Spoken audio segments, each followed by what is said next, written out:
The two-part finale of Survivor Season 47 kicks off tonight, but first we've got to take a look back at what happened on last week's episode. So there was kind of some post-tribal stuff, but the important thing is what happens in the challenges this episode. So we're going to kick off with the Roar Challenge. So essentially the players had to race through a sandbag obstacle, retrieving balls from a net tunnel, and then grab a second ball and crawl under a net where they then throw the two balls onto raised perches. Here's what was crazy, is it, like a lot of people were kind of stuck behind on both these challenges, but on this one, on the Roar Challenge, it was very close between both Sam and Rachel, which we've kind of seen Rachel, you know, she's coming up on these challenge wins, and Sam hasn't really won anything that I'm aware of. So it's exciting to see that Sam pulled out the win. And here's what's crazy. It's always dramatic when they do this, but this reward was the overnight reward for the season. So with that comes Italian food and letters from home. So obviously the stakes are higher because everyone gets very emotional about it.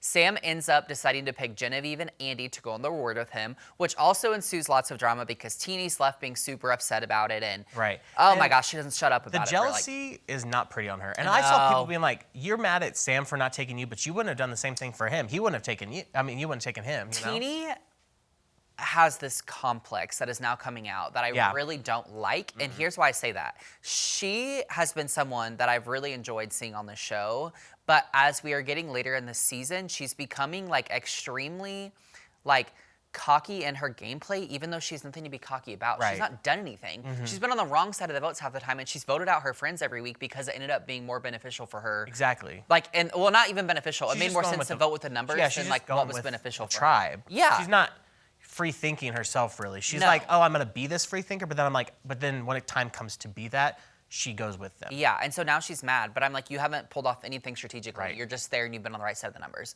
Anyway, so then we go to the reward. So Sam, Andy, and Genevieve visit the sanctuary for Italian food and letters from home, as I said. But here's what's interesting.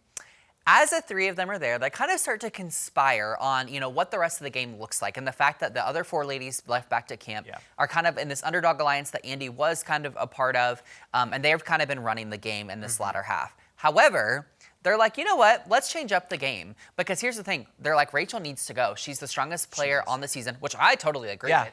So they create what's called Operation Italy, kind of a nod to the fact that they were eating Italian food while they came up with this.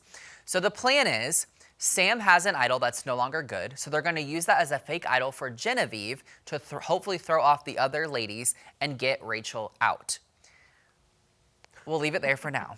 So then we go into the immunity challenge, okay? So in this, the castaways navigate a balance beam while transporting a pole with a ball on top and then have to use the pole to maneuver 2 skulls through a maze, and then finally 3 small balls balanced on a flat plate so they all fall into these narrow little dimples. This was a really interesting challenge because, again, a lot of people were kind of stuck behind for a lot of this, and Rachel ends up winning the immunity, and she's actually the only one that even gets close to winning. Yeah, like Sam, it was not. Sam was in the lead for a while, but then when he got to that last part where he got really 3 balls, he couldn't even get one, and then Rachel, boom, boom, boom, and I was like, ugh. I know.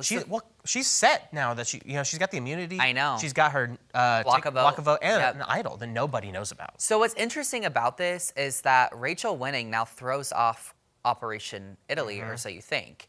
So after the immunity, before tribal, so pre-tribal, if you will, Genevieve and Sam are like full throttle, like we want to put Operation Italy into practice. We're going to try to throw off this underdogs alliance and use this fake idol to our advantage. And they do it very well. I have to say, they talk to every single person left. They really throw them off. They even, I think they show the idol at one point. I mean, they were not messing around. What was so interesting though, we get to tribal council, okay.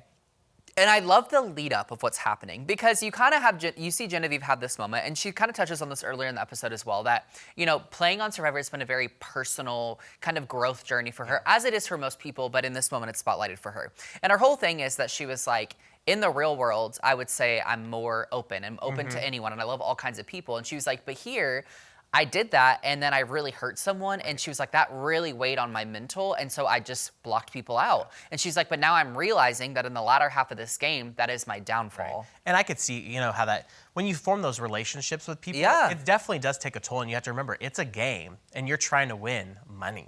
Well, that's what's tough, is it's a game, but you also just took away $1 million from someone, you know? So it's like a weird twofold based on how you feel about that person. I don't know. But anyway, it's interesting because, you know, they keep having this kind of chat that they normally do at Tribal Council before the votes are read, and it really does, to me, kind of seem like it's going to be Genevieve or Sam that's going to end up going. Like, I'm like, I don't really know if they're going to pull off this whole Operation Italy thing.